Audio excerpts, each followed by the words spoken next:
Pauta em debate. Oferecimento Village de Engenho. Fone 3154-8004. Bateria Impact e Construtora Prestes.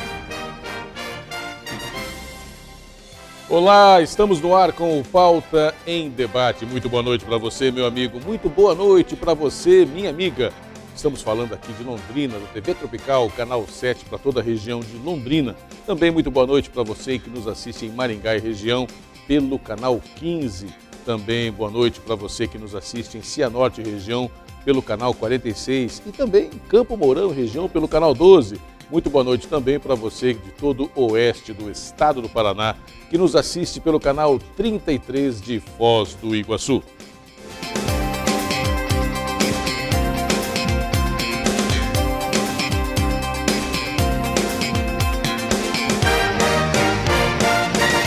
Primeiro assunto desta noite, minha amiga, e para você também, meu amigo, um assunto que está em toda a mídia, em todos os jornais, em todos os telejornais.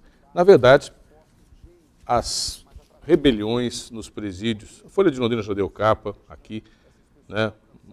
4 presos morrem na penitenciária de Cascavel, outra rebelião estourando também em Piraquara, e também a Gazeta do Povo, também do nosso arquivo, sistema prisional à margem do debate, também criticando aqui que os candidatos ao governo têm dado poucas explicações sobre as mudanças necessárias para que essas rebeliões não aconteçam, para que também, é claro, o sistema funcione como ele foi concebido, ou seja, para aquilo que ele foi concebido. Para falar sobre essa questão das cadeias, das prisões e de toda essa realidade, se isso tem solução também, está aqui conosco o assessor arquidiocesano da Pastoral Carcerária, Padre Edivan Pedro dos Santos. Padre Edivan, primeiramente seja muito bem-vindo, uma boa noite para o senhor. Obrigado, boa noite. Indo direto ao ponto, o Estado acorda nas últimas semanas com uma série de rebeliões violentíssimas, inclusive rebeliões onde pessoas foram mortas, onde há uma violência, uma escalada de violência bastante intensa. Mas isso era uma crônica, ao que me parece, um pouco anunciada. Nós aqui já ao longo do ano passado vínhamos falando da superlotação das cadeias, da superlotação dos presídios. Por seu lado, o governo diz que vai construir novos presídios e, evidentemente, acaba construindo, mas isso não tem fim. Como que vocês que trabalham dentro das cadeias, das penitenciárias, como vocês observam essa realidade e qual a solução dela? A gente precisa entender que presídio, cadeia, é porque já está falido o sistema. A ordem social está toda ela desarranjada, que está produzindo sujeitos, indivíduos, fora da lei, que cometem crime e que a gente não dá conta deles, de acudi-los antes de cometer o crime, então a gente pune com reclusão dentro das penitenciárias. Certo. E ultimamente temos visto só crescer o número. Aumenta a violência, aumenta a criminalidade, por conta do desarranjo social que o país vem vivendo. Nós temos um desarranjo social e uma motivação baseada no consumo. Ter, comprar com que e de que jeito? Quando o sujeito não tem acesso a salário, a moradia, a educação. Comprar com o quê? Comprar com o tráfico de drogas, comprar com crime. Comprar. Porém, é um crime, né? Viola-se a lei e se vai preso. O pessoal fala que no Brasil tem impunidade. Eu discordo dessa ideia. Estão cheios os presídios. Talvez tenha impunidade em setores da sociedade. Talvez haja. Mas a impunidade não rola no Brasil. Está lotado. Então, de pôr. Mas não há uma sensação de impunidade, até porque o que leva uma pessoa a cometer um crime? Claro, o senhor dá uma pista bastante interessante, que é você ter acesso a recursos para poder comprar os meios que estão sendo colocados, inclusive na mídia, né? Celular, carro, bens de consumo e de conforto, né? E também de status. Mas, por outro lado, as pessoas que acabam fazendo esse tipo de crime ou qualquer crime não têm por si só uma sensação de que não serão pegas ou que não vão pagar a pena prevista na lei? Eu discordo um pouco desse raciocínio, porque a pessoa sabe que a polícia está prendendo. Nós temos uma média em Londrina, todos os dias de 5 a 7 pessoas são presas. Dos atendimentos que a polícia faz, 5 ou 7 vão para o sistema. Vai ficar presa na carceragem, vai precisar de advogado, todo aquele processo todo lá. O que às vezes as pessoas entendem e acham que é impunidade é que não compreendem a LEP, a Lei de Execução Penal, que é toda ela organizada, é da década de 80, mas é moderníssima, é modelo no Brasil. A lei penal no Brasil não é ruim, porque está construída na filosofia não da punição, não está construída na filosofia do encarceramento pelo encarceramento, mas está toda ela elaborada a partir de um processo de ressocialização. O que não existe no Brasil é o cumprimento da LEP, da Lei de Execução Penal. Entra o governo e sai o governo, o Estado é fora da lei. Tanto é que o Estado do Paraná, na semana passada, foi denunciado na OEA, na Comissão Internacional de Direitos Humanos da OEA, por descumprimento da lei penal, da lei de execução penal, da LEP. Padre, o senhor está falando da ressocialização. Só que saiu uma matéria no dia 21 de julho, na Folha de Londrina, dizendo que poucos presos trabalham no Paraná. Essa atividade laboral dentro dos presídios não seria uma forma mais eficaz de ressocialização do presídio, do presidiário? Eu digo assim, né, até onde eu conheço, já tem também alguma questão que envolve a lei, para ressocializar o preso é uma mão estendida. Para que um homem, uma pessoa que se encontra encarcerada, faça o que a gente está chamando de ressocialização, é preciso estender as mãos em cinco direções: trabalho, educação, família, Deus, experiência religiosa, e as necessidades mais fundamentais básicas, que é alimentação, água, cama, atendimento médico, atendimento odontológico, atendimento psicológico e atendimento social. Então, as unidades prisionais que fazem esse trabalho, conseguem fazer alguma coisa. Quem opta pela truculência, pela violência, pela tranca, manter a pessoa trancada dentro da cela, o dia inteiro e o tempo todo, acaba não fazendo nada. É o chamado depósito de preso. Exatamente. Nas unidades que fazem, o Paraná tem perdido muito com isso, né? Ainda que um ou outro caso a gente tenha visto que alguns internos, por exemplo, conseguiram serem aprovados aqui na nossa região, aqui nas nossas faculdades, universidade de Londrina, mas é muito pouco. Cai violentamente, né? Até porque você, Josmar, fala do trabalho como meio de socialização, né?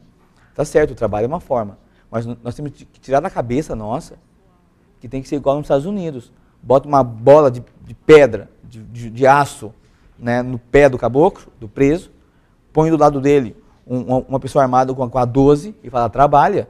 Isso não ressocializa. Isso é escravo, isso é trabalho escravo. E o trabalho perdeu a sua função. Quando a gente fala de trabalho nos sistemas, no sistema prisional, temos que tomar cuidado. Agora, precisamos de canteiros de trabalho. Isso é verdade. A unidade sozinha não dá conta. Como que você gerencia uma empresa com 1.000 funcionários? Que é a quantidade, por exemplo, da PO2, 1.000. Você não dá conta. E sem contar que você vai precisar, é muito caro, extremamente caro para qualquer governo fazer o trabalho para 1.000 pessoas. O que tem acontecido, a LEP tem percebido isso, que é a Lei de Execução Penal, e tem permitido, então, regime semiaberto. No sistema semiaberto, ele precisa da colaboração da sociedade, mas a sociedade não contrata. O Zé Dirceu foi contratado. Infelizmente. Né? Não é um bom exemplo. Mas é o direito dele. É o direito dele. É o direito dele. Mas depois as condições, que não tem muitas vezes essa influência, não conseguem a vaga para poder trabalhar. Eu estou vindo de um debate agora, de manhã, né, debate de hoje, e eu perguntei se tinha na plateia quem tinha já contratado, eu tinha contratado funcionário do sistema penal, né, e tinham 2 contratados. Uma empresa que contratou. Então, dá para contratar. Sim. Né, dá para contratar. Então, o Estado vai fazer a sua parte com os canteiros de trabalho, que são minúsculos. Né, as unidades penais não trazem essa filosofia do trabalho, até porque os canteiros são todos improvisados. Na casa de custódia, por exemplo, sabe onde é o canteiro de trabalho deles? No final do corredor, no cantinho que não dá essa mesa aqui. Como que você vai fazer qualquer coisa? Aí não passa de costurar a bola. Mas isso não é trabalho. O trabalho que socializa, o trabalho que reorganiza os valores do ser humano, é uma outra coisa. Ele tem que ser feito com propriedade, com honestidade, com transparência, com valorização. Esse é o trabalho. Não colocar o sujeito no canto, faz alguma bola aí, Só por conta... costura cadeira, faz bola. A gente não dá conta, é muito frágil. Não damos conta de atender tudo, todos, e ainda o que fazemos com baixa qualidade. É o risco, né, que a gente vai. Sem contar a educação. Né? Qual é a unidade penal do Paraná que tem sala de aula preparada para preso? É tudo improvisado nos cantos. Que era o escritório, não sei das quantas, que virou sala de aula. Só para dizer que tem realmente. Então é um pouquinho de pessoas ali, né? Então é muito pouco. Né? Aí faltam professores para dar aula também. Quem que vai dar aula lá no sistema? Nós precisamos de homens e mulheres capazes, com coragem, com causa, para ir na unidade da aula. Né? E depois, assim, depois toda a questão da saúde, né? A questão, por exemplo, da experiência religiosa dentro dos presídios é muito complicado. Não tem uma unidade no estado do Paraná com capela ecumênica. E a LEP, a Lei de Execução Penal, prevê espaços ecumênicos dentro das unidades. Não tem nenhuma. A gente faz missa, faz celebrações, faz encontros. Sabe onde, irmão? No mesmo espaço que joga bola, que joga capoeira, que joga xadrez. Né? É num refeitório. A gente não está tratando as coisas com seriedade. Quer dizer, o senhor coloca para a gente que, com base na experiência da pastoral carcerária, o que acontece, o que está acontecendo no sistema prisional, que também é motivação para tantas rebeliões, é exatamente a falta do Estado cumprir o seu papel devidamente. Exatamente. Ele é o Paraná, e por isso foi denunciado, repito, o Paraná foi denunciado na OEA por descumprimento da Lei de Execução Penal. E vamos ver, isso faz uma semana, né? Vamos ver o que vai acontecer daqui para frente. Mas nós esperamos que a OEA chame o Estado do Paraná para conversar. Cumpra, filho. Porque o Paraná o Brasil é signatário de um Tratado Internacional de Direitos Humanos, por exemplo, do Pacto de São José. Vai ter que dar conta. Ou sai do pacto, ou faz valer o que ele assinou. Porque o Estado está sem palavra. É sem palavra o Estado. Quero agradecer a presença do padre Edivan aqui no Pauta em Debate para falar de um assunto que é tão delicado. Eu quero convidar o senhor para voltar mais vezes. E a gente certamente vai ter outras oportunidades. Uma ótima noite para o senhor. Muito obrigado. Abençoe, irmão. A gente vai para o intervalo comercial. Daqui a pouquinho, mais informações aqui no Pauta em Debate. Um minutinho só, eu já volto.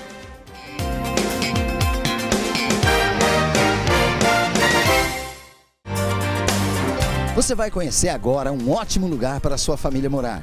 Residencial Vista Alegre. Condomínio de casas prontas para morar. Com área privativa de 89 metros quadrados. Infraestrutura completa com área de lazer e portaria, em ótima localização. Na Avenida Brasil, em Cambé, com fácil acesso para toda a região. Residencial Vista Alegre, incorporação Construblock. Vendas Imobiliária Condor, ou pelo fone 3254-3424.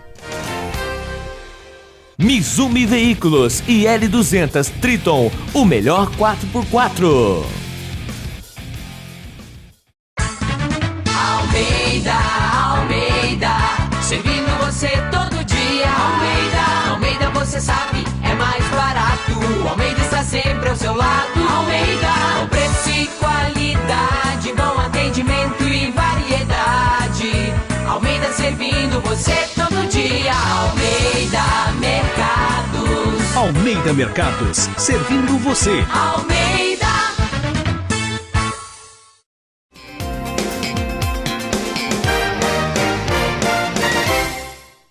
Estamos de volta com o Pauta em Debate. E nesta noite aqui, no programa Pauta em Debate, temos a presença do nosso comentarista e também vereador na cidade de Cambé, Rômulo Ianchi. Professor Rômulo, seja muito bem-vindo. Boa noite. Boa noite, Luiz. Boa noite, Josmar. E uma boa noite especial aos amigos e amigas que nos acompanham. E olha, um assunto hoje que eu gostaria do comentário, do posicionamento do professor Rômulo, é justamente em relação à educação. A cidade de Cambé, foi anunciado recentemente, teve o seu índice de desenvolvimento do ensino básico, chamado IDEB, que subiu 10 pontos, de 5,3 no ano passado para 6,3 para este ano. Você que é educador, não trabalha no ensino básico, trabalha no ensino médio, mas você que é educador, que é um grande entusiasta da educação. Para as pessoas que estão em casa, para mim que não entendi o que significa isso, essa melhora do índice, ela traduz de que maneira? Primeiro, Luiz, que é algo que nós temos que comemorar. Então, o Cambé está em festa, está em alegria, porque as nossas crianças conseguiram superar o índice e superar metas que eram para mais lá de 2021. Mas assim, só para entender, para exemplificar, o que seria o IDEB? O Brasil, desde a década de 90 para cá, ele começou a criar índices para poder medir como está a qualidade do ensino, mas de uma forma bastante ampla, desde as estruturas, desde a formação do professor. Resumindo, provas também que são aplicadas aos alunos, e no caso da cidade de Cambé, são as séries iniciais do ensino fundamental, então é do 1º ao 5º ano, são as escolas municipais, aonde foram aplicadas provas, e que eu vou usar um termo técnico aqui, até eu não entendo tanto para poder falar, mas vou usar o termo aqui, que são descritores, algo que você busca na prova para ver se a criança, por exemplo, com a língua materna, com a língua portuguesa, naquele nível que ela está de aprendizagem, se ela conseguiu aprender realmente. E a prova vai marcar se ela consegue ler, se ela consegue interpretar, se ela tem uma proficiência. E também na matemática. O que é proficiência? Proficiência é se ela consegue utilizar aquele conteúdo, no caso da língua, se ela consegue escrever, se ela consegue falar, se comunicar, que se ela tem habilidade com a língua. Você está servindo para alguma coisa para ela no ensino. Isso, que tanto na língua materna, como também nas línguas estrangeiras, mas no caso do ensino das séries iniciais do ensino fundamental, não se é cobrado uma língua estrangeira. Mas da habilidade que essa criança tem em trabalhar com a língua. Eu não vi a prova, não acompanhei nenhum exame, até porque não é nenhuma responsabilidade minha e também não é afeto e também não gerou curiosidade. Talvez até poderíamos ver a prova para ver o que é que nós queremos que as nossas crianças do 1º ao 5º ano saibam tanto no português, na língua portuguesa, como também na matemática, né? Que é tão importante, nas contas, saber, será que da nossa criança não vão cobrar se ela entende fazer uma conta de juro? Será que ela já está nesse momento? Mas a prova, dentro daqueles conteúdos, que são conteúdos já universalizados, conteúdos que o Brasil todo trabalha, no sentido de se ela sabe aquilo ou não. E, de uma forma muito eficiente, os alunos da cidade de Cambé, do ensino municipal e dessas séries, estou sendo repetitivo, mas é porque é muita informação, das séries iniciais do ensino fundamental, eles demonstraram que eles já cumpriram uma meta que estava mais à frente. Então, traduzindo, o que isso significa? Que as nossas crianças, do ponto de vista do desenvolvimento educacional e intelectual, elas vão ter muito mais oportunidades. Elas vão se inserir nesse mundo da ciência, da lógica, do raciocínio, das oportunidades, que é aquela velha máxima, né? Cada ano que você estuda, você passa a ter uma renda melhor, você passa a ter uma qualidade de vida melhor, porque você consegue entender o mundo e consegue entender a sua função nesse mundo, que é a emancipação. O que a escola quer com os conteúdos, com a ciência? Que o homem ele tem uma emancipação, e daí política, uma autonomia, uma crítica, para que ele saiba resolver os seus problemas. Então, nesse caminho, está indicando que através da língua portuguesa e da matemática, as nossas crianças elas já estão próximas disso e caminhando. Rômulo, mas isso também é consequência da valorização dos professores. O professor desmotivado, o aluno desmotivado também. Eu diria que esse resultado ele tem várias mãos. Isso é muito importante. A gestão, e daí a Secretaria de Educação, no caso a CEMED, que é a municipal, e também a Prefeitura da cidade, é uma preocupação. Então, aí tem uma boa gestão. Tem a questão dos professores, que abraçaram a causa, que entenderam que isso é importante. E, Luiz, nós estamos falando em média. Teve escola que acho que chegou até o 7. Teve escola que superou, acho que o CAIC, a escola que nós chamamos de Alvoradinha, o próprio Padre Sinforiano Koff, que está lá no Santo Amaro, na cidade de Cambé, tiveram nota maior que essa média. Maior que a média. Maior que a média. Então, é o professor, sim. É aquele que abre o portão da escola. E quando nós falamos da escola, não é só o professor que é o educador. Desde aquela pessoa que faz lá o cardápio da merenda ou da alimentação, do secretário, do bibliotecário. É todo mundo junto. E daí, aquele que cuida do banheiro, que limpa as salas. O inspetor. Enfim, o profissional da educação de uma maneira bem ampla. Isso, ela está conjugada, ela está articulada, ela está funcionando como se queria que funcionasse. Nós estamos assim, sendo muito prático também, né? Nós estamos dizendo de um número, né? Esse número quer traduzir isso. Mas também nós não podemos esquecer de uma coisa, das famílias. Que não existe educação sem o Estado que faz a gestão, que tem o orçamento, e o Estado representado pela prefeitura, os professores e os educadores dentro da escola, quando nós falamos educador de uma forma ampla, e a família, que compraram a ideia e que querem que os seus filhos tenham uma vida melhor do que a nossa, né? A nossa geração quer que os nossos filhos tenham uma vida muito melhor do que nós tivemos em termos de oportunidade, em termos de conhecimento, e daí dizer, né? Está em todo lugar da cidade. Está no bairro, está no centro, conseguiu se articular de tal maneira que aquele que estuda em qualquer escola da rede, ele não está privado de uma boa educação. Às vezes, se tinha o preconceito, e a cidade de Cambé, nesse termo, como ela é uma cidade diferente, que ela tem 4 grandes núcleos urbanos, então ela tem 4 grandes centros, mas talvez você se preocupava que quando você fazia uma prova dessa, muitas vezes lá a periferia, muita gente tinha um preconceito por causa que a periferia estivesse mais longe do centro, de uma biblioteca ou de acesso à coisa da educação, mas não, esse índice provou o contrário, que a cidade está integrada, que em qualquer uma das escolas que você estude, esse índice que é cobrado para que ele indique se tem uma qualidade ou não de ensino, então isso é democracia, isso é educação participativa, isso é gestão democrática, que tudo que tem dentro da escola, desde o conselho escolar, das APMFs, as estruturas da escola, elas realmente estão dando uma gestão democrática que chega nisso que a sociedade preconiza, que é o que nós esperamos dos nossos alunos, que eles saibam ler, que eles conheçam os números, que eles conheçam o cálculo, para que ele possa se inserir de maneira autônoma, que ele não precise do outro para interpretar alguma coisa para ele, mas que ele mesmo seja o agente, e daí uma palavra muito importante, que ele seja o protagonista, e o protagonista da tua vida, o protagonista do seu bairro, o protagonista da igreja que você vai. Por exemplo, no sábado nós tivemos lá em Cambé um culto relacionado à Semana da Pátria e também em uma confraternização em prol às autoridades. E nós tivemos lá uma orquestra com mais de 50 pessoas de sopro, corda, percussão. Eu devo estar esquecendo alguma coisa. Mas olha que protagonismo, uma igreja que tem uma orquestra e o jovem.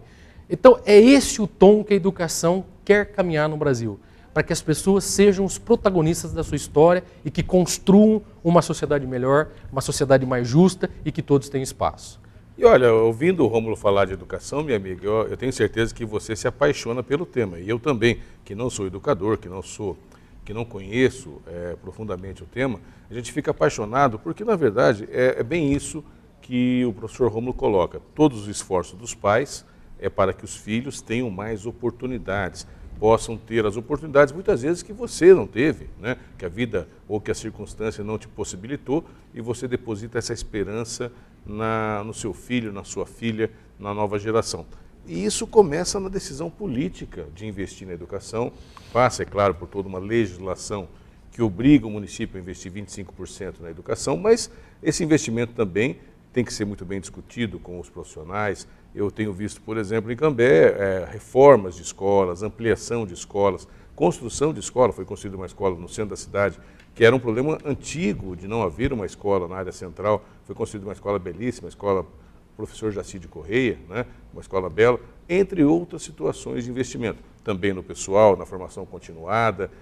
Isso, Rômulo, a gente faz, é inevitável fazer o parâmetro de comparação. É claro que todas as cidades fazem seus investimentos, a cidade onde você está nos assistindo faz o investimento, que é importante, todas as cidades também têm a medição, é importante. Mas, usando aqui, puxando um pouco a sardinha, né, a brasa para a nossa sardinha, de uma cidade que tem um IDEB menor, por uma cidade que tem um IDEB maior, como é o caso hoje da cidade de Cambé, pela informação que eu tenho, é um IDEB que está a nível de Curitiba, né, ou até de Londrina, enquanto outras cidades da região têm um IDEB, em média, menor. Seria forçar demais a amizade falar que a criança que tem essa educação, que consegue ter essa boa educação, ela já sai numa concorrência com outras crianças, que vão ser todos jovens da região, ela já sai com um passo à frente? Olha, Luiz, é duro você falar do ser humano, porque eu nunca entendo o ser humano como, vou usar um termo, um produto acabado. Nós somos gigantes nas transformações. Você pode hoje estar no nível 0 e amanhã você pode estar no 10. Então eu me preocupo muito em fazer esse comparativo. O que essa prova traduz é que essas crianças, em termos numéricos ou de uma forma matemática que se encontrou, elas leem e elas conhecem mais a lógica dos números do que talvez aquela que tem um índice menor. Mas quando se fala em ser humano, nossas capacidades são muito grandes, né? Então eu tomaria cuidado. Mas, obviamente, ela tem um índice melhor de aprendizagem. Isso é claro. Ela consegue demonstrar. E daí, Luiz, você falou de legislação, de muitas mudanças que nós tivemos, e eu vejo que tudo isso que acontece também é fruto de lutas. Então, hoje, está sagrado lá os 25% dos orçamentos, e muitas vezes se gasta mais que 25% com educação. E isso está dizendo o quê? Está melhorando, porque agora eu sei de onde vem o dinheiro. Agora, quando eu vou construir uma escola, como foi o caso da escola lá do Dr. Jacídio, que foi construída na região central de Cambé, uma escola com qualidade, um ambiente pedagógico, didático, o acolhimento. Então tudo isso é fruto das nossas lutas, fruto de um Fundeb, de um fundo para a educação básica. Porque não dá para você fazer educação sem saber de onde vinha o dinheiro. Eu comecei a dar aula em 1993 e nós vivíamos um problema, que naquela época não se tinha a certeza. Embora já havia toda a questão constitucional, mas ainda estava se encaminhando. E hoje nós vemos como resultado de tudo isso, prédios com maior eficiência pedagógica, espaços de acolhimento melhor para os nossos jovens, com bibliotecas. E esse é o caminho da sociedade brasileira. Ela tem que investir nas pessoas, e investir nas pessoas é investir em educação. Porque o ser humano, a pessoa, ela só se torna autônoma, e mais uma vez usando uma palavra importante na educação, protagonista, se ela tiver um investimento, se ela poder se desenvolver. E quem desenvolve o ser humano? A linguagem, que está em diversas áreas, a lógica dos números, a arte, que é a linguagem, a música, a dança, o esporte. Então, todo esse é um conjunto para que nós possamos fazer esse investimento nas pessoas, para que as pessoas encontrem os seus caminhos e encontrem de forma satisfatória, para que nós sejamos mais plenos. É isso que nós queremos, que as pessoas se encontrem, que elas sejam felizes e que elas tracem os seus caminhos. E eu tenho certeza que a escola tem esse grande papel na vida de cada um de nós. Quero agradecer a presença do professor Rômulo Ianchi, nosso comentarista, também vereador da cidade de Cambé, comentando aqui a melhora, né, o avanço do índice do IDEB em Cambé de 5,3 para 6,3. Rômulo, muito obrigado pelas informações, para traduzir esses números para a gente, e uma ótima noite para você. Muito obrigado pela presença. Luiz, muito obrigado. Tchau, tchau. A gente vai para o intervalo comercial, daqui a pouquinho mais informações aqui no Pauta em Debate. Um minutinho só, eu já volto.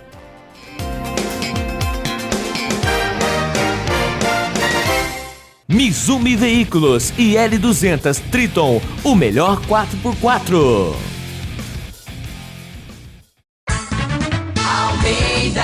Almeida, servindo você todo dia. Almeida, você sabe, é mais barato. Almeida está sempre ao seu lado. Almeida, com preço e qualidade, bom atendimento e variedade. Almeida servindo você todo dia. Almeida Mercados. Almeida Mercados, servindo você. Almeida. Você vai conhecer agora um ótimo lugar para sua família morar. Residencial Vista Alegre. Condomínio de casas prontas para morar. Com área privativa de 89 metros quadrados. Infraestrutura completa com área de lazer e portaria, em ótima localização, na Avenida Brasil, em Cambé, com fácil acesso para toda a região. Residencial Vista Alegre, incorporação Construblock. Vendas Imobiliária Condor, ou pelo fone 3254-3424.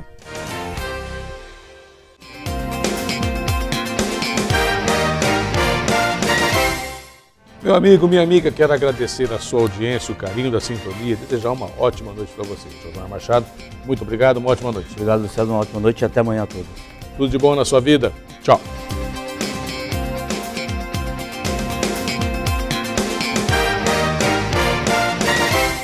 Pauta em Debate. Oferecimento Vilagem de Engenho. Fone 3154-8004.